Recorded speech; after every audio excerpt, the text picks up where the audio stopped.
ফিরে আসেন ভাইয়া, ফিরে আসেন। নিজের হায়াত আপনার হিসাব আপনার কাছে, আপনার হিসাব আপনার কাছে, আপনার হিসাব আপনার কাছে। যুবক ভাইয়া, বন্ধু নষ্ট হইও না বন্ধু, কেউ কাউরে মনে রাখে না রে দোস্ত। এই ঈদ পরবর্তী এই আজকে 2-3 দিনে অনেক অ্যাক্সিডেন্ট হইতেছে, অ্যাক্সিডেন্ট হইতেছে। আজকে আমাদের আমার চান্দিনা, আমি এখন গেছি শ্বশুর বাড়িতে দুপুরে, এই আস দেওয়ার সময় শুনতেছি যে আস্তা বাস ফিলারের লগে, কারেন্টের ফিলারের লগে লাগাই দিছে, ফিলার এটা ভাঙ্গা গেছে ডাইরেক্ট পুরাটা বাসের উপর। প্রায় 20 জনের মতো, এর মধ্যে 3 জন জায়গাতে মারা গেছে, বাকিটা একেবারে হাত পা ভেঙে গেছে। দোস্ত, রং তামাশার এই দুনিয়া, তোমরা আমি হাত জোর করে বলি, তোমরা যারা মোটর সাইকেল চালাও, প্রিয় ভাই আমার, এই পাগলা ঘোড়া চালাইও না তোমরা। এরকম চালাও তো ঠিক আছে, তোমার প্রয়োজন, কিন্তু তুমি এমন করো কেন? এইটারে লইয়া এরকম এরকম দৌড়াও কেন? কে দেখে তোমার এটা? আর মানুষ বুঝি তুমি এত জোরে চালাইলা, হাত পাও ভাঙ্গা লাইলা, মানুষের তোমারে বলবো সাবাস বেটা, তুই বেটা বদর যুদ্ধের সৈনিক বেটা, শাহজালালের হাতিয়ার তুই বেটা, তুই শাহজালালের সৈনিক, তুই যে সুন্দর মোটরসাইকেল চালাই চলবে। এই তো শাহজালালের সৈনিক, হ্যাঁ, যে বদর যুদ্ধের হাতিয়ার গর্জে উঠুক। আরে যে বদর যুদ্ধের হাতিয়ার, এটা শাহজালালের সৈনিক। আজ তোমরা নওজোয়ান একটা চুলের ফ্যাশনের উপরে মজা পাইয়া গেলা, একটা মোটর সাইকেলের উপরে খুব তৃপ্তি হয়ে গেল তোমরা, অথচ মুসলমানের রক্তে তোমাদের জিন্দেগি। আহা, এই ছেলেরা তোমরা কি করছো আমি বুঝি না বাপ। কেমনে পারলা এমন সুন্দর একটা জীবন মোবাইল দেখে দেখে শেষ করে দিতে? আল্লাহর জন্য জীবন দিবা কখন? মুসলমানের জন্য চোখের পানি ঝরবে না কখনো? ফিলিস্তিনি মায়ের আহাজারি তুমি শুনবা না কোনোদিন? মজলুমানের আহাজারি পৌঁছবে না কোনোদিন তোমার কানে? এই জন্য ভাইয়া গুনাহ ছেড়ে দাও, তওবা করো বাপ। এই ঈদের দিন থেকে নিয়ে পর্যন্ত যারা গুনাহ এবং নাফরমানি আর অশ্লীলতার বেহায়াপনা, মোবাইলে হোক আর বাস্তবিকে হোক, যেমনেই হোক, আল্লাহর নাফরমানিতে কাটাইলা, দয়া করে দোস্ত নিজের উপরে রহম করো, মাফ চাও, তওবা করো। ভুল হয়েছে, এটা ভুল হয়েছে, এটা ভুল করেছ, এটা উচিত হয় নাই। আল্লাহকে এভাবে নারাজ করিলে একদিন মৃত্যু হবেই, সেদিন কিন্তু কবরে কষ্ট হবে। আর অব্যাহত গুনার কারণে বয়স্ক বাবা আপনাদেরকে বলি, খোদার কসম বাপ, যে সমাজে অশ্লীলতা বেহায়াপনা বেড়ে যায়, সেই সমাজে নিজেদের ঘরের কন্যা, নিজেদের ঘরের বোন, তাদের ইজ্জতের নিরাপত্তাও কমে যায়। যে সমাজে মদ বেড়ে যায়, নেশা বেড়ে যায়, জুয়া বেড়ে যায়, সেই সমাজের মেয়েদের চারিত্রিক পবিত্রতাও কমে যায়, কমে যায়। কোনো না কোনো ফান্দে, কোনো না কোনো অসতের খপ্পরে পড়ে যায়, কোনো না কোনো চরিত্রহীন লম্পট যুবকের খপ্পরে পড়ে যায়।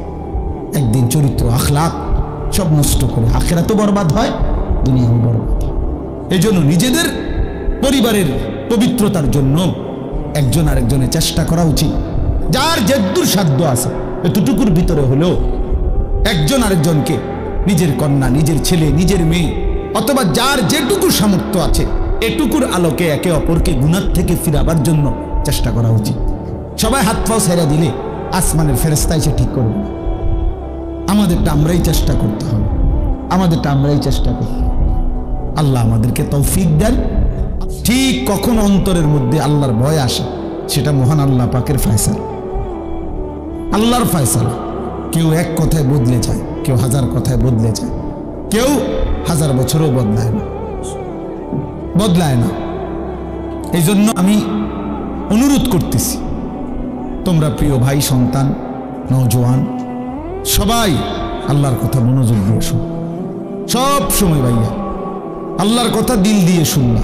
মসজিদে জুমার বয়ান মনোযোগ দিয়ে শুনলে ভালো, দিল দিয়ে। আমার এটা সব সময়ের পেরেশানি, আমি এটা একটু বেশি বলি, বেশি পেরেশানি করি। কম হোক, যেই কোনো যুবক, মুসলমানের ইমান মরে না। যারে আল্লাহ তাআলা ইমানের দৌলত দিছেন, এটা চিরতরে নিঃশেষ হয়।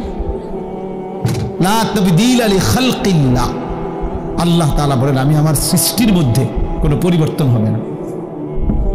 তো এই জন্য আল্লাহ তাআলা নবীজি যে বলছেন প্রত্যেককে আল্লাহ তাআলা, এই কথাটা বুঝো ভাই। তোমরা বসবানি ভাই, বউ তোমরা বউ,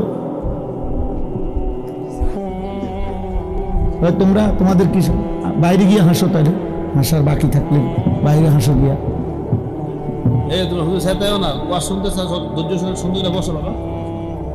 হ্যাঁ, তো বলতেছি কথাটা খেয়াল করেন। রাসূলুল্লাহ সাল্লাল্লাহু আলাইহি ওয়াসাল্লাম বলেন সৃষ্টিগতভাবে একেবারে মায়ের পেট থেকে সন্তান যখন বের হয়, তো আল্লাহ নবী বলেন আল্লাহ তাআলা প্রত্যেককে জন্মলগ্নেই সৃষ্টিগতভাবেই ইসলাম মানার স্বভাবজাত যোগ্যতা দিয়েই পৃথিবীতে ভূমিষ্ঠ করে। তার এই শরীরের অস্তিত্বের ভিতরে, দেহের মধ্যে আল্লাহকে মানার পূর্ণ যোগ্যতা দিয়েই আল্লাহ তাকে পাঠায়। কুল্লু মাউলুদিন ইউলাদু আলাল ফিতরা, ফিতরাত স্বভাবজাত, সৃষ্টিগতভাবে মানুষের চামড়ায় গরম লাগলে গরম অনুভূত হয়, ঠান্ডা লাগলে ঠান্ডা অনুভূত হয়। এটা কোনো বেটা কিনে আনছে না কোনো কিছু, এটা আল্লাহ তাআলাই তার শরীরের চামড়াটা এভাবে তৈরি করছে। এটা তার একটা স্বভাবজাত যোগ্যতা। ঠিক আল্লাহকে মানার যোগ্যতা আল্লাহ তাআলা বান্দার মধ্যে তাকে মায়ের পেট থেকে বের করার সময় সৃষ্টিগতভাবে দিয়ে দিছেন। ফিতরাতাল্লাহিল্লাতী ফাতারান নাসা আলাইহা, কোরআনুল কারীমে আল্লাহ বলেন আল্লাহ তাআলা মানুষকে ফিতরাত দিয়ে, মানে আল্লাহকে মানার যোগ্যতা দিয়েই সৃষ্টি করেছেন। এরপরে আমি যে কথাটা বলতে চাচ্ছি, লা তাবদীলা লিখালকিল্লাহ যালিকা দ্বীনুল কাইয়্যিম, আল্লাহ বলেন এই সৃষ্টিগত এই যোগ্যতাটা কখনোই পরিবর্তন হবে না। অর্থাৎ 90 বছর কোনো ব্যক্তি আল্লাহর নাফরমানি করছে, মনে করেন 90 বছরে কোনোদিন একটা সেজদা দেয় নাই, এরপরেও 90 বছর পরেও যদি কোনোদিন ভুল বুঝতে পারে, আজকে যদি দিতে চায় সেজদা, খোদার কসম আল্লাহ আজকেও যোগ্যতা দেবে তাকে। এইটা হলো মানে সৃষ্টিগত এই যোগ্যতা কখনোই কি হয় না, মুছে যায় না। যাক বেটা তুই আজকে 90 বছর যখন সেজদা দাস না, তাহলে আর 90 বছর পরে চাইলেও আর কোমর বাঁকা হবে না, চাইলেও আর কপাল মাটির দিকে যাবে না, এমন হয় না। না, আল্লাহ বলছে ঠিক আছে বান্দা, 90 বছর পরেই আসছো, আচ্ছা আসো, আজই আসো, আজই আসো, আসো বান্দা।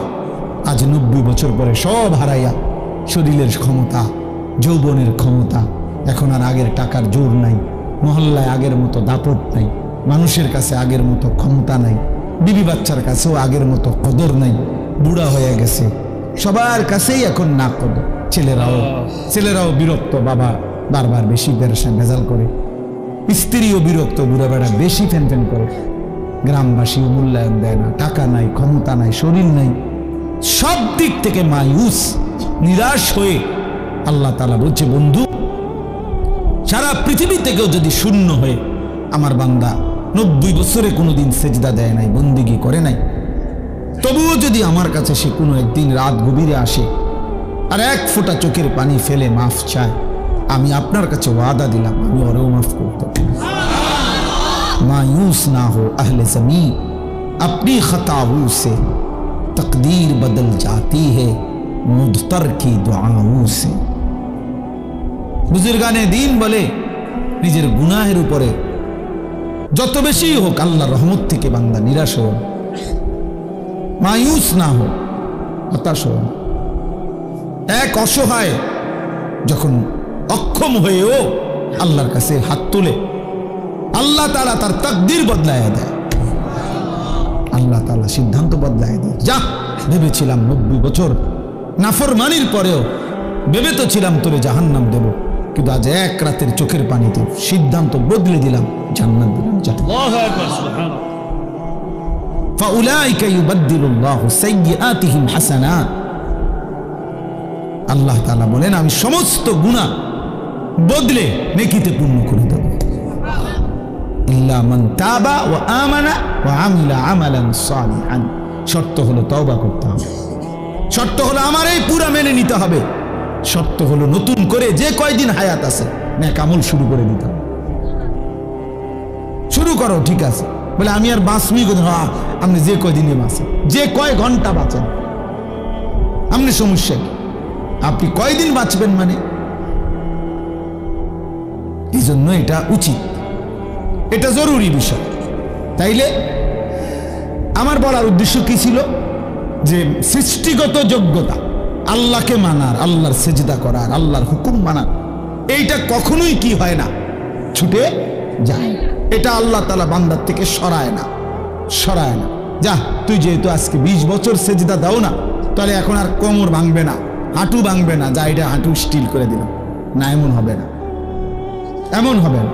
কিন্তু হাসরের ময়দানে এটা করে দিবে। হাসরের ময়দানে এর ব্যতিক্রম। দুনিয়াতে যেই কোনো দিন যদি বান্দা চায় আজই সেজদা দিব, আল্লাহ বলে ঠিক আছে, এখনই যোগ্যতা দিলাম, দাও, এখন সেজদা দাও, এখন মাফ, এখন তওবা করো, এখন মাফ, এখন গুনাহ ছেড়ে দাও, এখন মাফ, এখনই বন্দেগী শুরু করো, এখনই মাফ। ইন আতাইতানি লাইলান আতাইতুকা লাইলান, আল্লাহ বলে বান্দা গুনাহ নিয়ে যদি রাত গভীরে আসো, আমি মাগফিরাত নিয়ে রাতেই আসো। বলে না, আমি এখন রাত 2টা বাজে, আমি এত রাত্রে মাফ করবো না, কালকে দিনে আইসো, দুপুর 12টা বাজে, না না না, আল্লাহ বলে 1 সেকেন্ড দেরি করবো না বান্দা, তুমি আসবা যখন, আমি আসবো তখন। ওয়া ইন আতাইতানি নাহারান আতাইতুকা নাহারা, তুমি যদি দিনে আসো গুনাহ নিয়ে, তো আমি মাগফিরাত নিয়ে দিনেই আসবো, দিনেই আসবো। কুম ইলাইয়া আমশি ইলাইক, আল্লাহ বলে বান্দা তুমি আমার জন্য দাঁড়াও, আমি তোমার জন্য হাঁটবো। ওয়ামশি ইলাইয়া উহারবিলু ইলাইকা, তুমি আমার জন্য হাঁটো, আমি তোমার জন্য দৌড়বো। তুমি আসবে যে গতিতে, আমি তার চাইতে আসবো ভীষণ গতিতে, এর চাইতে বেশি গতিতে আসবো আমি। তুমি রওনা দাও, 1 কদম ফেলো আমার দিকে, গুনাহ ছেড়ে দাও। তো দুনিয়াতে আল্লাহ তাআলা যোগ্যতা নষ্ট করে না। লা তাবদীলা লিখালকিল্লাহ যালিকা দ্বীনুল কাইয়্যিম, আল্লাহ বলে এটা আমার অকাট্য দিন, অকাট্য বিধান, অকাট্য সিদ্ধান্ত, যে আমি কোনোদিনও আমার বান্দাকে, আমাকে যে মানার যোগ্যতা দিছি, এই যোগ্যতা আমি নষ্ট করি না। এই জন্য 70 বছরের মানুষও যদি কালেমা পড়ে কোনো হিন্দু, তো তারপরও 1 নজর দেখাই দিলেই সে সেজদা দিতে পারে। অথচ গত 70 বছর সে আল্লাহকে অস্বীকার করছে। আল্লাহ যদি বলে না বেটা, আর এখন আর কি লাভ হবে সেজদা দিয়ে, তো মাইজ বিয়ার কয়দিন, আল্লাহ বলে না বান, আমি যোগ্যতা তোমার নষ্ট করি নাই, তুমি ভুলেছিলে আমাকে। এজন্য দোস্ত, এটা গুরুত্বপূর্ণ। তোমরা ছেলেরা নওজোয়ান, অনেক ছেলে আলহামদুলিল্লাহ ধীরে ধীরে বোঝে, অনেক সময় ফিরে আসে, জিন্দেগি বদলায়, সেজদা করে, নামাজ পড়ে, আলহামদুলিল্লাহ দেখা গেছে অল্প সময়ের ব্যবধানে চেহারার মধ্যে নূর চমকায়, আলো চমকায়, আলো চমকায়। তাহলে বললাম দুনিয়াতে আল্লাহ তাআলা সৃষ্টিগত আল্লাহকে মানার যোগ্যতা দিয়েই মায়ের পেট থেকে বানায়, জন্ম দেয়, পৃথিবীতে পাঠায়, আর মৃত্যু পর্যন্ত, জান কবজের আগ পর্যন্ত আল্লাহ তাআলা এই যোগ্যতা কি করে না, কথা বলেন না, পরিবর্তন করে না, এটাকে শেষ করে দেয় না, এই যোগ্যতাকে নষ্ট করে না, এটা থেকেই যায়, থেকেই যায়। অতএব আল্লাহকে মানার জন্য মনোযোগ দিলে কোনো একদিন, কোনো ঘন্টায়, কোনো এক রাত, কোনো এক মুহূর্তে আল্লাহর কথা যে দিল দিয়া শুনে, হতে পারে আল্লাহর ভাল লাগছে, তো আল্লাহ বলবে বান্দা যা, আজই তোকে হেদায়েত দিয়ে দিলাম, এক কথায় তোরে বদলে দিলাম, যা, আমার ইচ্ছা, আমার ইচ্ছা। ওয়ালাকিন্নাল্লাহ ইয়াহদি মান ইয়াশা, আল্লাহ যাকে চান তিনি তাকে হেদায়েত দেন, হেদায়েত দেন। কাউকে আমরা 1000 কথা বলছি, সে শুনে নাই, কাউকে আমরা 1 কথা বলছি, সে জিন্দেগি বদলায় ফেলছে। তাহলে দুটোটাই আমার কোনো যোগ্যতা না, বক্তার, ওয়াইজের, হুজুরের কারো যোগ্যতা না, আল্লাহ তাআলার ফয়সালা। আল্লাহ তাআলার কি ফয়সালা? আল্লাহর ফয়সালা, আল্লাহর ফয়সালা, আল্লাহর ফয়সালা। এই জন্য ভাইয়া আমি অনুরোধ করলাম এই যোগ্যতা যেন নষ্ট না হয়, এবং আল্লাহর কথা দিল দিয়ে শুনলে, সরাসরি শুনলে লাভ হয়, তাইলে আল্লাহকে মানার সুযোগ মিলে। কোনো একদিন কোনো এক সময় কোনো এক বয়ানে হয়তো আল্লাহ বদলে দিবে তোমারে, আর তোমার জিন্দিগিটা সুন্দর হয়ে যাবে। দুনিয়ায় যদি বুঝতে পারো ভাইয়া তো বাইচা গেল, নাই তো কবরে বুঝবা কিন্তু লাভ হবে না। কাল্লা সাউফা তা'লামুন, আল্লাহ বলেন অবশ্যই তুমি বুঝো। আরে বান্দা আমি তোমারে দাগ নম্বর খতিয়ান নম্বরে বুঝাই দেব। এটা উচিত ছিল, এটা অনুচিত ছিল, এটা তোমার করণীয় ছিল, এটা বর্জনীয় ছিল, এটা আমি হালাল করেছিলাম, এটা আমি হারাম করেছিলাম। আল্লাহ বলেন আমি ফিল কবরে, কবরের মধ্যে আমি তোমারে বুঝাই দেব বান্দা, বুঝাই দেব, আখিরাতে বুঝাই দেব। সুম্মা কাল্লা সাউফা তা'লামুনা, তাফসীর আছে ফিল আখিরা, আখিরাতে আবার বুঝাবো। তো এই কথাটা বলতেছিলাম, আখিরাতে প্রত্যেকেই চাইবে সেজদা দিতে। আল্লাহর ফেরেশতা বলবে হে নাফরমান বান্দা, তোমার এতগুলো সেজদা ছুটে গেছে, আজ দাও, এখন দাও। ওয়ায়ুদআউনা ইলাস সুজুদ, এই যে পরিষ্কার কোরআনের আয়াত, ইয়াউমা ইউকশাফু আন সাকিন ওয়ায়ুদআউনা ইলাস সুজুদ, ওয়ায়ুদআউনা ইলাস সুজুদ, আল্লাহর ফেরেশতারা ডাক দিবে ইলাস সুজুদে, সেজদার দিকে। এদিকে সেজদা দাও, এখন দাও, এখন দাও।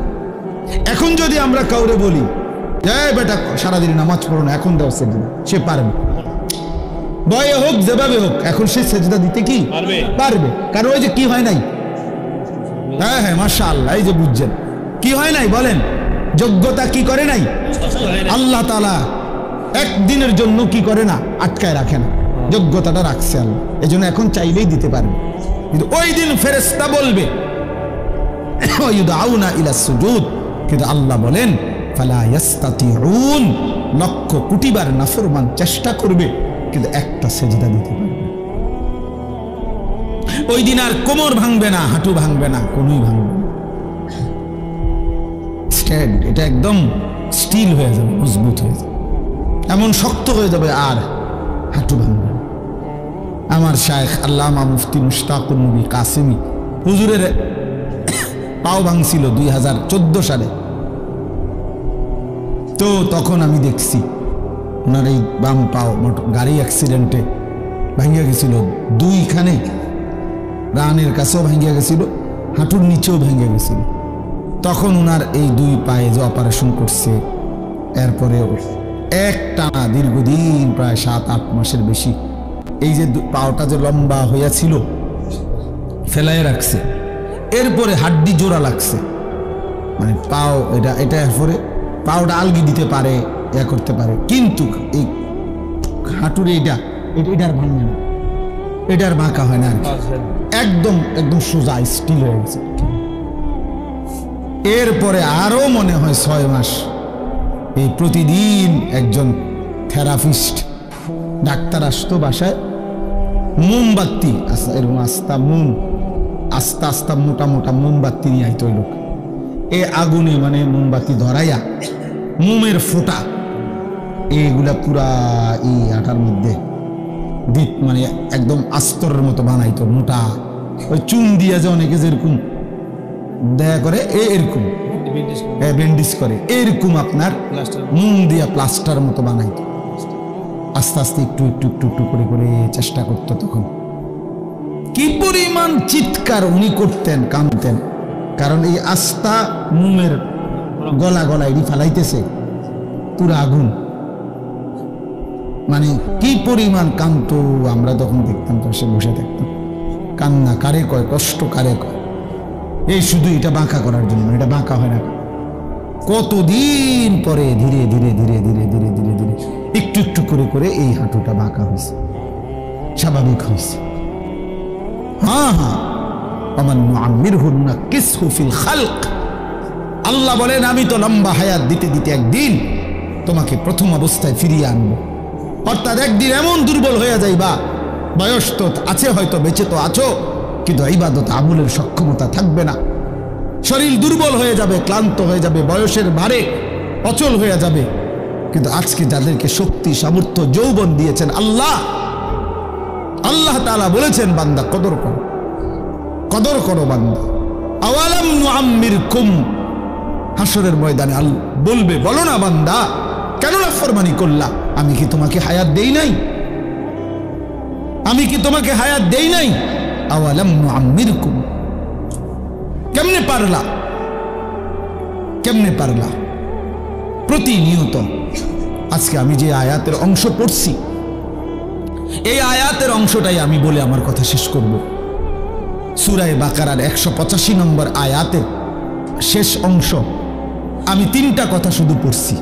ওয়ালি তুকমিলুল ইদ্দাতা ওয়ালি তুকাব্বিরুল্লাহ আলা মা হাদাকুম ওয়া লাআল্লাকুম তাশকুরুন। এই 3টা কথা শুধু এখানে আল্লাহ তাআলা বলছেন। মূলত এটা মাহে রমজানের উপরে আয়াত। কোরআনুল কারীমের সূরা বাকারার 183 নম্বর আয়াত থেকে 187 নম্বর আয়াত পর্যন্ত 5টি আয়াতে আল্লাহ তাআলা রমজানের বিস্তারিত আলোচনা করছেন সূরা বাকারা।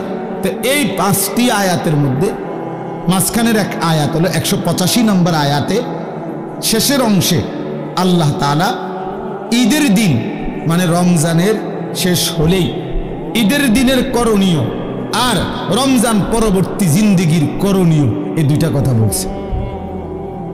তাহলে এখন রমজানের পরে ঈদ আর রমজানের পরে ঈদ পরবর্তী জিন্দেগি বাকি হায়াত, আমার উচিত কি, আমার করণীয় কি, এই কথাইটা এখানে বলছে। তো এইটা বলার জন্য আমি এই আয়াতের অংশটা পড়ছি, কারণ এখন ঈদ পরবর্তী সময় না, কথা বলেন না, এই জন্য পড়ছি, এই জন্য পড়লাম।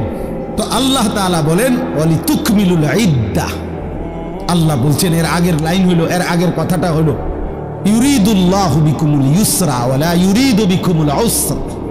আল্লাহ বলে, বান্দা শোনো, রমজান, রোজা, ইফতার, সাহারি, তারাবি, শেষ দশকের এতেকাফ মসজিদে, শবে কদরের রাত্রি জাগরণ, আমি আল্লাহ তাআলা এই রমজানকে কেন্দ্র করে যতগুলো হুকুম আহকাম দিছি, আমি বান্দা বিশ্বাস করো একটাও আমি আল্লাহ তাআলা তোমার উপরে কঠিন কোনো বোঝা, আমি আল্লাহ বলতেছি বান্দা বিশ্বাস করো, আমি তোমার উপরে কোনো কঠিন বোঝা চাপায় দিতে চাই নাই। সবটার মধ্যে আমি তোমার জন্য যাতে সহজ হয় এটা আমি খেয়াল রাখছি। ইউরিদুল্লাহু বিকুমুল ইউসরা। শোনো, বিশ্বাস করো বান্দা, আমি আমার চাইতে বড় রহমওয়ালা, আমার চাইতে তোমার প্রতি দয়াবান আর কেউ নাই বান্দা, আমার চাইতে আপনজন তোমার আর কে বলো? তোমার কষ্ট হবে, তোমার উপরে বোঝা চাপায় দিলাম, আমি মালিক এমনটা না, আমি এমন মালিক না। ওয়া কানা বিল মুমিনিনা রাহিমা। আল্লাহ তাআলা বলেন, আল্লাহ তাআলা মুমিনদের জন্য খুব বেশি দয়াবান, রাহিম, পূর্ণাঙ্গ দয়াবান, সকলের প্রতি দয়াবান, এটা হলো রহমান। আর পূর্ণাঙ্গ দয়াবান মুমিনের প্রতি এটা রাহিম। আল্লাহ বলেন, আমি সবার উপরে যে পরিমাণ দয়া করি আর আমার ইমানদার বান্দার উপরে পরিপূর্ণ দয়া করি। এজন্য আমি মুমিনের বেলায় রহমানও, মুমিনের বেলায় রাহিমও, আর বাকি সকলের বেলায় শুধু রহমান। আর রাহিম নামের মধ্যে যত দয়া মায়া আছে এটা শুধুই রাখছি আমার মুমিন বান্দার জন্য। রহমান নামের দয়া দিয়া সবাইরে দেই, রাহিম নাম থেকে শুধু মুমিনকে দেই। বুঝেন নাই কথাটা? রহমান অর্থ দয়াবান, রাহিম অর্থ কি? দয়াবান। কিন্তু রহমান দিয়ে আল্লাহর রহমান নাম থেকে দয়া ইমানদার, কাফের, নাফরমান, মুশরিক, নাস্তিক, মুরতাদ, হিন্দু, বৌদ্ধ, ইহুদি, খ্রিস্টান, গরু, ছাগল, কীট, পতঙ্গ, জন্তু, জানোয়ার, জঙ্গলের প্রাণী, সাগরের নিচের প্রাণী, পাহাড়ের প্রাণী, কুল কায়নাতের যত দয়া যে যা পাচ্ছে আল্লাহর মাখলুকাত সব রহমান নাম থেকে দয়া পাচ্ছে। আর শুধু রাহিম নামটা আল্লাহ স্পেশাল, রাহিম নামের পূর্ণাঙ্গ নিয়ামত দয়া আল্লাহ ইমানদারের জন্য বরাদ্দ রাখছে। ওয়া কানা বিল মুমিনিনা রাহিমা, রাহিমা মুমিনদের জন্য।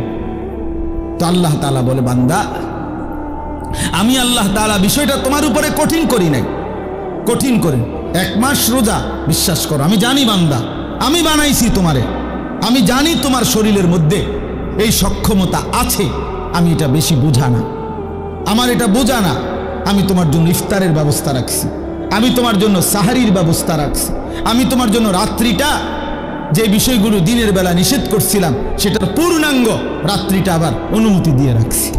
সন্ধ্যা থেকে সুবহে সাদিক পর্যন্ত আমি আল্লাহ তাআলা খাদ্য পানীয় স্ত্রী মিলন সবটারই অনুমতি দিয়ে রাখছি।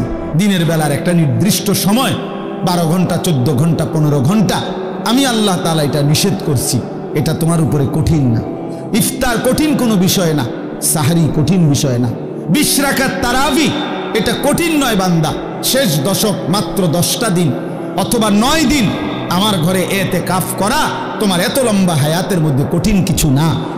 আমি 365 দিন চাই নাই, 10 দিন চাইছি। 365 দিনে 55 দিন, 355 দিন তোমারে দিয়ে দিছি। আমি আল্লাহ তাআলা মাত্র 10 দিন আমার ঘরে চাইছিলাম, তাও তোমার জন্য চাইছি, তোমার জন্য চাইছি।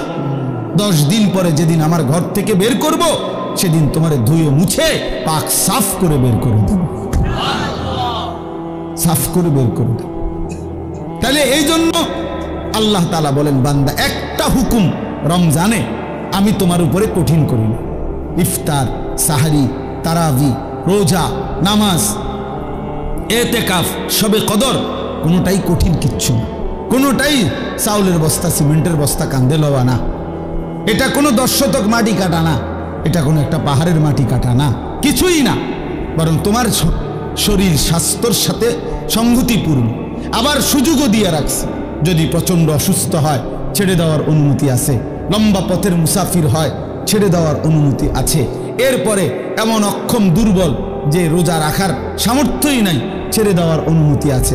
ওয়ালাল্লাযীনা ইউতীকুনাহু ফিদিয়াতুন তুআমু মিসকিন কুম মারিদান আও আলা সাফারিন ফাইদ্দাতুম মিন আইয়ামিন উখার। অসুস্থ হলে মুসাফির হলে ছেড়ে দেওয়ার অনুমতি আছে। তাইলে আমি আল্লাহ তাআলা সুযোগ সুবিধা সব কিছু ঠিক করে দিয়েই তোমার উপরে রমজান দিলাম, কঠিন কিছু দেই নাই। তোমার প্রতি কঠিন করতে আমি চাই না। এখন তোমার কাছে আমার কথা, এই কথাটা শুনেন শুধু। আল্লাহ তাআলা এবার বলেন, যেহেতু আমি আল্লাহই দিয়েছি, আমি বলছি যে তোমার উপরে এটা কঠিন হবে না, বিষয়টা সহজ। রমজান পালন করা, সবগুলো ইবাদত পালন করা। অতএব তোমাদের কাছে আমি আল্লাহর আদেশ, 1 নাম্বার ওয়ালিতুকমিলুল ইদ্দাহ, তোমরা পুরা রমজান মাসটা পূর্ণ করো, পূর্ণ করো।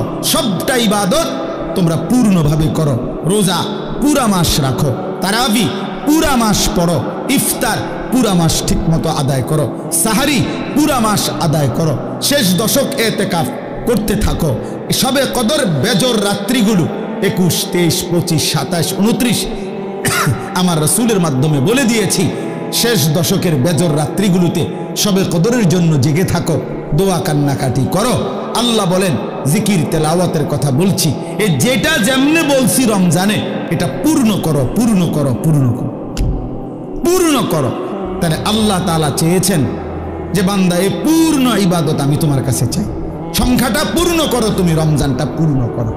তাহলে আপনারা ইনসাফের সাথে আগে বলেন, এখানে আমরা যারা বসছি, প্রিয় ভাই নওজোয়ান বাবারা, যারা রমজানের প্রথম দিকে তারাবি পড়লেন 10 দিন, 5 দিন, 1 সপ্তাহ, 15 দিন, এরপরে শেষের 15 দিন, 20 দিন যারা তারাবি পড়লেন না, এরকম অসংখ্য মসজিদ, যেই মসজিদে প্রথম সপ্তাহখানিক যে পরিমাণ মসজিদে তারাবির সময় ছিল, সপ্তাহ 10 দিন পরে রমজানের শেষ পর্যন্ত বাকিটা সময় ওই পরিমাণ ছিল চাচা? তাইলে আমার ভাই, এইখানে এরকম এই আচরণের যাদের দ্বারা এটা হলো, তুমি ভাই ইনসাফের সাথে বলো, প্রথম দিকে তুমি কেন আইলা আর 10 দিন পরে কেন ছেড়ে দিলা? কার ভালোবাসায় তারাবি পড়তে আসলা আর কার লগে রাগ কইরা ছেড়ে দিলা? ইনসাফের কথা, বিবেক কি বলে? বলেন, ইনসাফের কথা বলেন। প্রথম দিকে পড়লেন কি জন্য? কয়দিন পরে ছেড়ে দিলেন কি জন্য? ছেড়ে দিলেন কি জন্য? হ্যাঁ, অতএব এটা খেয়াল করেন। আল্লাহ নবী সাল্লাল্লাহু আলাইহি ওয়াসাল্লাম শবে কদরের সন্ধান আমাদেরকে দিয়েছেন আল্লাহর পক্ষ থেকে। কে? নবীজি। কথা বলেন না, কে সন্ধানটা দিয়েছেন? এটা আমগরে জানাইছে কে?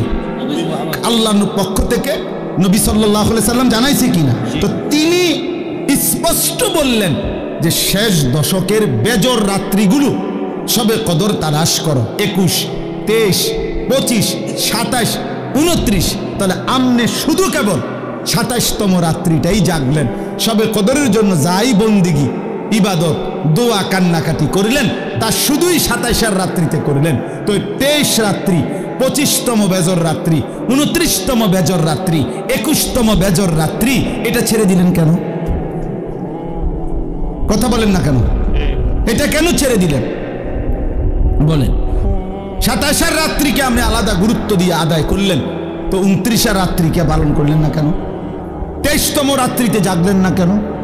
25তম রাত্রিতে জাগলেন না কেন? আমার শায়েখ আল্লামা মুফতি মুশতাকুন নবী কাসেমি হুজুর সব সময় বলে যে 27তম বেজর রাত্রিতে সবে কদরের সম্ভাবনা যতটুকু, খোদার কসম 25তম, 23তম, 21 রাত্রি ওই পরিমাণ সম্ভাবনা সমান সমান সমান সমান না। 27-এ 100% আর 25-এ 23-এ 50% নাকি আমার ভাই? তাইলে বলেন বাবারা, তার মানে আপনি বলেন আপনি কি করলেন? আপনি কি করলেন? অর্থ হইল মূল্য। আচ্ছা, এরপরে একজন ডাক্তার আপনারা যে প্রেসক্রিপশন দিল, এখানে 6টা ওষুধ লিখে দিল, ডাক্তার সাহেব লিখে দিছে 6টা ওষুধ। আপনি নিজে বুদ্ধি করে 5টা ওষুধ আজ 6 মাস ধরে খাইলেন, একটা ওষুধ টোটালি নিলেন না। এটা কোন ধরনের বুদ্ধিমানের কাম করলেন? আপনি এই ওষুধটা নিলেন না কেন? ডাক্তার সাহেব তো 6টা ওষুধ দিছিল আপনার। তো আল্লাহ পাক রব্বুল আলামিন রাসূলুল্লাহ সাল্লাল্লাহু আলাইহি সাল্লামের মাধ্যমে রমজান উপলক্ষে রোজা দিলেন, তারাবি দিলেন, ইফতারের বিধান দিলেন, সাহারির বিধান দিলেন, শবে কদরের বিধান দিলেন, এতেকাফের বিধান দিলেন শেষ দশকে। তো আমনে এনে 6টা রোজা, তারাবি, ইফতার, সাহারি, এতেকাফ, শবে কদর কয়টা হইল? তো আপনি জি রোজাও রাখলেন, তারাবিও করলেন, ইফতারও করলেন, সাহারিও খাইলেন, শবে কদরকে কেন্দ্র করেও দোয়া করলেন, তো এতেকাফ করলেন না কেন? এই ওষুধটা কেন নিলেন না? কথা বলেন না কেন? 30 বছরে কোনোদিন এতেকাফ করলেন না কেন? 60 বছরের ভিতরে কোনোদিন এতেকাফ করলেন না কেন? 50 বছরের ভিতরে কোনোদিন এতেকাফ করলেন না কেন? ওলামায়ে কেরাম আপনাদেরকেও বলি, সাধারণ জনগণ আপনাদেরকেও বলি, উসিকুম ওয়া ইয়া, আমাকেও বলি, কেন ছেড়ে দিলেন? এই ওষুধটা বাদ দিলেন কেন? আল্লাহ তাআলা পুরা রমজানের মাধ্যমে আল্লাহ বলছে লাআল্লাকুম তাত্তাকুন। কয়টা ওষুধ দিয়ে লাআল্লাকুম তাত্তাকুন? 5টা। তো এটা বাদ দিলেন কেন? কাযালিকা ইউবাইয়িনুল্লাহু আয়াতিহি লিন-নাসি লাআল্লাহুম ইয়াত্তাকুন। আবারও বলছে, এই বান্দা আমি কিন্তু পুরা বিষয়টা স্পষ্ট করে বললাম। কেন বললাম জানো? রমজানের মাধ্যমে যেন তোমরা সকলেই মুত্তাকি হইতে পারো। কথা শুরুও করছি লাআল্লাকুম তাত্তাকুন, কথা শেষও করছি লাআল্লাহুম ইয়াত্তাকুন, যেন তোমরা মুত্তাকি হইতে পারো, যেন তারা মুত্তাকি হইতে পারে। যে শুনছো তুমিও মুত্তাকি যেন হতে পারো, যে শুনে নাই অনুপস্থিত সেও যেন মুত্তাকি হইতে পারে। এজন্য একবার বলছে কুম, আরেকবার বলছে হুম, একবার বলছে তোমরা, আরেকবার বলছে তারা। তো যিনি বক্তা হয় তিনি হয় আমি।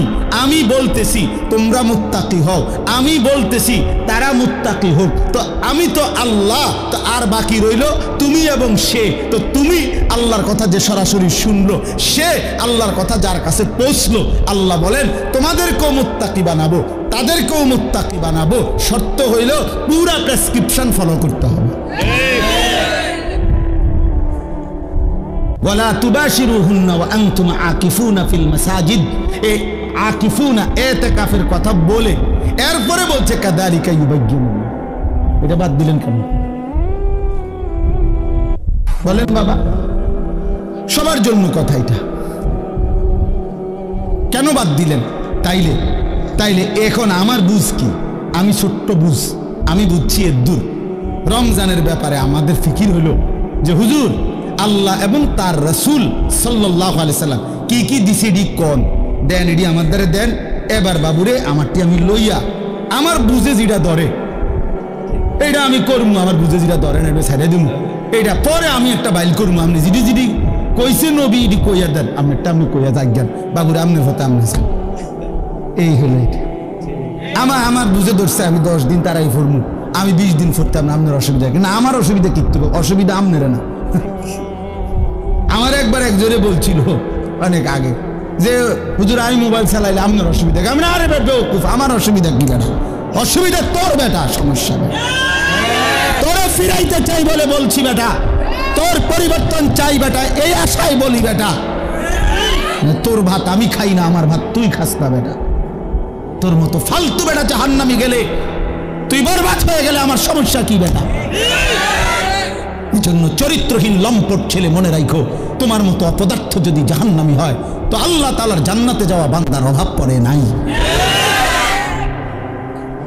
দেখো নারী, দেখো ছবি, দেখো এটা উলঙ্গ দৃশ্য, তোর মতো ফালতুরে গণার ধরবার টাইম তো নাই বেটা। অসুবিধা কি? কত নাফরমান আইলো গেল এই পৃথিবীতে, ইসলাম তো কিচ্ছু হয় না।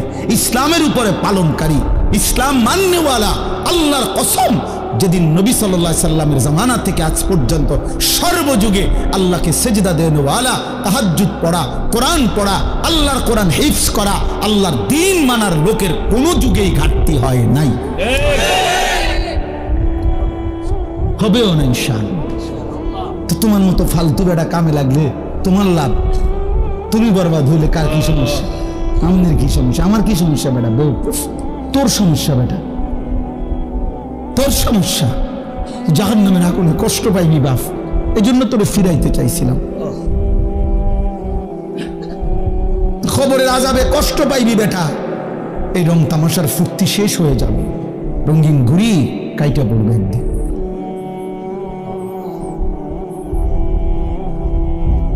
রঙিন ঘুড়ি একদিন কাইটা পড়বে, এই চুলের পেখম একদিন কেউ দেখবে না, এই যৌবনের অহংকার দোস্ত কেউ দেখে না। এই দেখতে দেখতে ফুরায় যায়, দেখতে দেখতে হারায় যায়, দেখতে দেখতে হারায় যায়। এই জন্য দোস্ত এটা ফিকির করা উচিত। আল্লাহ তাআলা বলছে, বান্দা ওয়ালি তুকমিলুল ইদ্দা, আমি চেয়েছিলাম তুমি আমার পুরোটা মাস পুরা করবা, সবগুলো বন্দিগি পুরা করবা, পুরা করো, পুরা করো। আল্লাহ বলছে পুরা করো, কঠিন হবে না বান্দা, আমি পারবো না। পারবা বান্দা, আল্লাহ বলতেছে পারবা, আমি জানি তুমি পারবা, তুমি না পারলে আমি তোমারে দিতাম। লা ইউকাল্লিফুল্লাহু নাফসান ইল্লা উসআহা, আমি আমার বান্দার উপরে সাধ্যের অতিরিক্ত কিচ্ছু চাপাই না, কিচ্ছু চাপাই, কিচ্ছু চাপাই না। আল্লাহ তাআলা কোনো বিষয় কঠিন, কি পরিমাণ ইহসান কারণ করছেন। আমরা কিতাবে পড়ছি, আল্লামা ইমাম ইবনুল কাইয়িম আল জাওজি রাহমাতুল্লাহ আলাইহি বলছে যে আল্লাহ সবচেয়ে বেশি কোন ইবাদত করতে বলছে? একটি ইবাদত কেবল, আনলিমিটেড, সেটা হলো জিকির। জিকিরের কোনো কি নাই, পরিমাণ নাই। প্রতিদিন 10,000 বার জিকির করলে যথেষ্ট না এমন কথা নাই, আবার 1000 বার করলে হইছে না এমনও নাই। এই জিকির একমাত্র আনলিমিটেড, মানে হিসাব ছাড়া করতে থাকো। কাসীরা উযকুরুল্লাহ যিকরান কাসীরা, কিন্তু নামাজ এটার হিসাব আছে, রোজা এটার হিসাব আছে, যাকাত এটার হিসাব আছে, হজ এটার হিসাব আছে, ঠিক না? মানে শুরু আছে, শেষ আছে, নির্ধারিত সময়সীমা আছে, নির্ধারিত পরিমাণ আছে, নির্ধারিত পরিমাণ। ফরজ 4 রাকাত, আপনি 4.5 রাকাত পড়লেও কথা বুঝছেন। কিন্তু জিকির একটি ইবাদত যেটা জবান দিয়া বান্দা করে, এটা পরিমাণ নির্ধারণ নাই। তো আল্লামা ইমাম ইবনুল কাইয়িম রাহমাতুল্লাহ আলাইহি বলে যে আল্লাহ তাআলা জিকিরকে হিসাব ছাড়া আনলিমিটেড বলছেন, করতে থাকো, করতে থাকো, বাড়াইতে থাকো, বাড়াইতে থাকো, কাসীরা কাসীরা, বাড়াও বাড়াও বাড়াও, আরো আরো আরো। তো আল্লাহ তাআলা এই জিকির করার জন্য যেই জিহ্বাটা দিয়েছেন, যেই অঙ্গটা, এটার নাম জিহ্বা, তো এটা বানাইছেনও আল্লাহ তাআলা এমন, যেটা করতে বলছেন আনলিমিটেড, এটা করার জন্য এমন একটি অঙ্গ দিয়েছেন, এটাই একমাত্র মানব দেহের অঙ্গ যেটা একই সাথে লক্ষবার কোটিবারও ব্যবহার করলেও এটা কোনো অসুবিধা হয় না। কিন্তু সমপরিমাণ না, তার কাছাকাছি যদি অন্য কোনো অঙ্গ দিয়া কোনো ইবাদত বান্দা করত, সে পারত না। ইমামে রব্বানি হযরত মাওলানা রশিদ আহমদ গাঙ্গুহি রাহমাতুল্লাহ আলাইহি শেষ বয়স, যখন চোখ দিয়া পানি পড়ে, যখন বয়স হয়ে গেছে, দুর্বল হয়ে গেছে, আল্লাহর কসম কিতাবে আছে, উনি শেষ বয়সে বলছে উনার ভক্তদেরকে যে বাবারা, আমি তো আর আগের মতো জিকির করতে পারি না, আমার শরীর একদম দুর্বল, আমি একেবারেই দুর্বল হয়ে গেছি, তখন কোন মুরিদ জিজ্ঞাসা করছে, হযরত এই শেষ বয়সে আপনি আল্লাহ পাকের কি পরিমাণ জিকির করেন? তো উনি বলছেন, বাবা আমি তো এখন দিন রাত মিলে সর্বোচ্চ প্রতিদিন 1 লক্ষ বারের বেশি তাসবিহ পড়তে পারি। আল্লাহর কসম আমি কিতাবে পড়ছি, যে সময় তার বয়স 70-এর ঊর্ধ্বে, সেই সময়ে মানুষটা বলতেছে 1 লক্ষ বার। এখন দুর্বলতার কারণে এর বেশি করতে পারে না। এই মানুষটা 40 বছর বয়সে কি পরিমাণ জিকির করছে। হ্যাঁ, উজানিওয়ালা এত জিকির করে কেন? চরমনাইওয়ালা এত জিকির করে কেন? বুঝেন নাই কথাটা? এর পিছনে কাহিনী আছে। হ্যাঁ, গাঙ্গুহি রহমতুল্লাহ সিলসিলার যারা, তারা খুব বেশি পরিমাণ জিকির করে। জিকির তাদের কলিজার সাথে, শরীরের সাথে মিশে যায়, জবান চলতেই থাকে আল্লাহ পাকের জিকির। তাইলে 1 লক্ষ বার বাদ দেন মিয়া, 1000 বারেই যদি সাথে হাত নাড়াইতে হইতো পারতেন। অথচ 1 লক্ষ বার যদি 1 কোটি বারও আপনি এই জিব্বা দিয়ে আল্লাহকে ডাকেন, খোদার কসম জিব্বার কোনো অসুবিধা হবে না।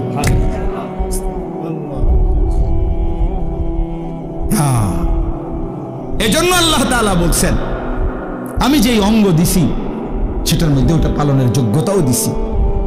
আমি কঠিন করি নাই বান্দা, আমি কঠিন করি। তুমি কেন এটার মধ্যে কাটছাট করলো?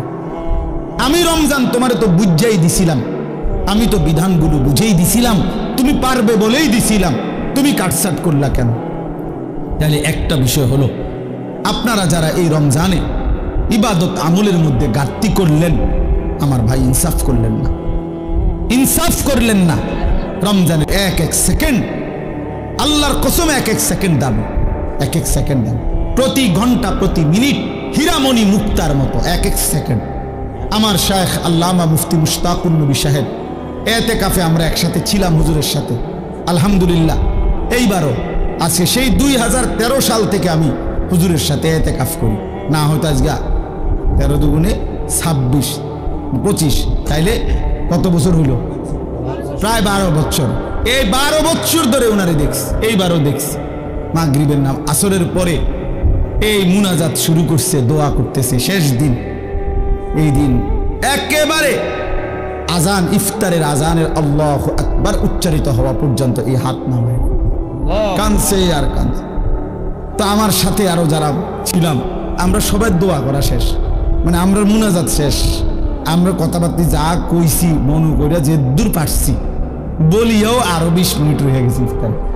আমার আর কথা নাই, আমি করতে আনতাম। কিন্তু উনারে দেখলাম, উনারে তো শেষ হয় না, উনি তো কানতে আছে। তখন আমি বুঝছি, আমি বললাম, তখন মূল বিষয় হলো শায়েখ যে বলছে, হুজুরে এই কথাটা বলছে যে রমজানের 1 সেকেন্ড হীরামণি মুক্তার মতো, যার কারণে ইফতারের পূর্ব মুহূর্ত পর্যন্ত শেষ সেকেন্ডটাও তো রমজানের অংশ। এজন্য শেষ সেকেন্ড পর্যন্ত উনি কাঁদছেন, শেষ সেকেন্ড পর্যন্ত আল্লাহর বন্দিগি করছেন। এজন্য ভাইয়া রমজানকে কদর করা উচিত ছিল, কদর করা উচিত ছিল। এখন আসেন, এবার কথা সংক্ষেপ করতে চাই। রমজানের পরে আল্লাহ বলেন যে বান্দা আমার প্রথম চাওয়া তোমার কাছে, তুমি রমজান পূর্ণ কইরো, মাসটা পুরা কইরো, আমার ইবাদত বন্দিগি দিয়া পুরাটা মাস জীবনটা সাজাইও, আমল কইরো।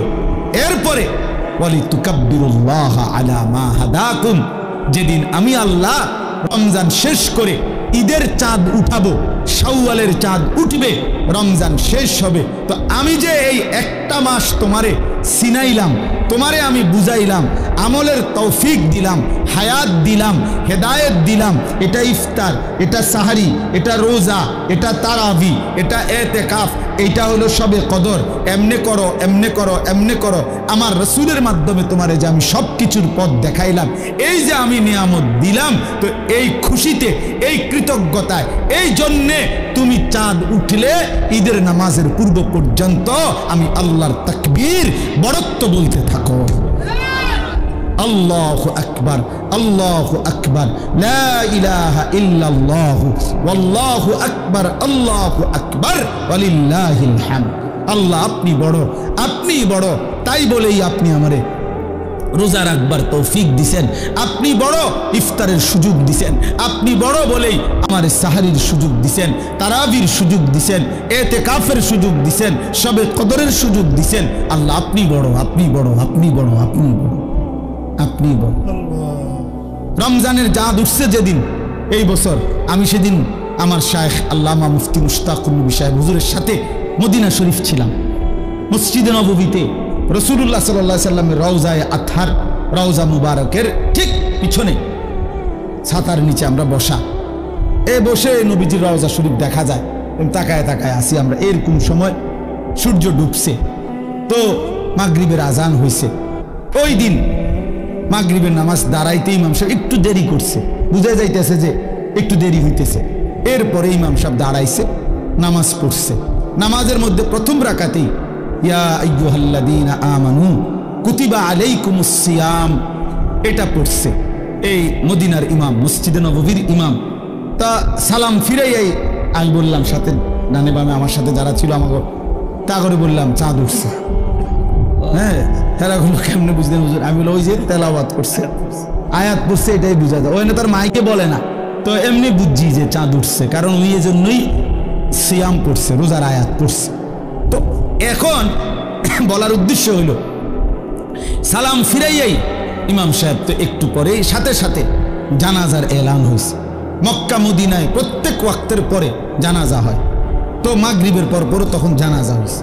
তখন আমার যেটা উদ্দেশ্য বলা, আমার শায়েখ আল্লামা মুফতি মুশতাকুর নবী সাহেব আমার এই হাতে টান দিয়ে বলছে, মৌলানা হ্যাঁ একটা জিনিস ভাবেন, এই এখন যাদের জানাজা হবে এই মানুষগুলো গত 2 মাস আল্লাহর কাছে রমজানের জন্য দোয়া করছে, কিন্তু আজ তো সত্যি সত্যি চাঁদ উঠলো, এরা তো হায়াত পাবে।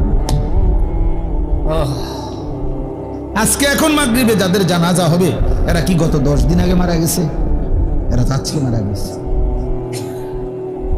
এরাও তো আল্লাহুম্মা বারিক লানা ফি রাজাব ওয়া শাবান ওয়া বাল্লিগনা রমাদান পড়ছিল কিনা? এরা তো পাইল না। এভাবে পুরা রমজান প্রতিদিন মানুষের মৃত্যু হয়েছে কিনা? কথা বলেন না কেন? সারা পৃথিবীতে মানুষের মৃত্যু হয়েছে কিনা? প্রতিদিন মুসলমানের মৃত্যু হয়েছে কিনা? আমরা যেদিন ইতিকাফ শেষ, চাঁদ উঠবে যেদিন, এই দিনও আসরের নামাজের পরে গত বছর আমাদের সাথে চাচা ইতিকাফ করছিল আমাদের সাথে। আমরা এই বছরও প্রায় 1100 সাথী একসাথে ইতিকাফ করছি এক মসজিদে। বুঝতে ধরে আপনার গো, এক মসজিদে ইতিকাফ করছে কতজন? 1100। বুঝছেন? 1100। আলহামদুলিল্লাহ, আলহামদুলিল্লাহ। একটা মসজিদ মহল্লার একজন মুসল্লি মিলে না ইতিকাফের জন্য, পুরা গ্রামবাসী আতফাও দইরা একজন বুড়া মানুষের অসল একবারে হাত পাও গিরা গাড়ি জোড়াজারি কিচ্ছু নাই, শরীরে বেড়ারে 4 জনে ধরাইয়া আইনা মসজিদ আইনা হোতায় দিছে। সামনে ইতিকাফ করে, এটা ইতিকাফ, এটা তো হোতা কাফে না, এটা ইতিকাফ করবে, এটা তো শোয়া দিল বেটারে শুধু। হায় হায় মুসলমান, হায় মুসলমান। অথচ নবী সাল্লাল্লাহু আলাইহি সাল্লাম মৃত্যু পর্যন্ত খোদার কসম হাত্তা তাওয়াফাহুল্লাহ কখনোই তিনি ইতিকাফ ছাড়েন নাই। আম্মা জান আয়েশা বলছেন, নবীজির স্ত্রী বলছেন, হাদিস এটা, তিনি কোনোদিন ইতিকাফ ছাড়ে নাই। আশেক কোনোদিন ইতিকাফ করে নাই। ঠিক আছে আশেকে রাসূল, হাশরের ময়দানে রাসূল রে তোমার ইশক বুঝাইয়া দিও, বলে দিলাম। আশেক সেদিন প্রমাণ হবে জিলাফির আশেক না রাসূলের আশেক। হাশরের ময়দানে কথা হবে। হ্যাঁ ঠিক আছে, দেখা হবে সেদিন। নবীজির সামনে তুমিও দাঁড়াইও, আমিও দাঁড়াবো ইনশাআল্লাহ।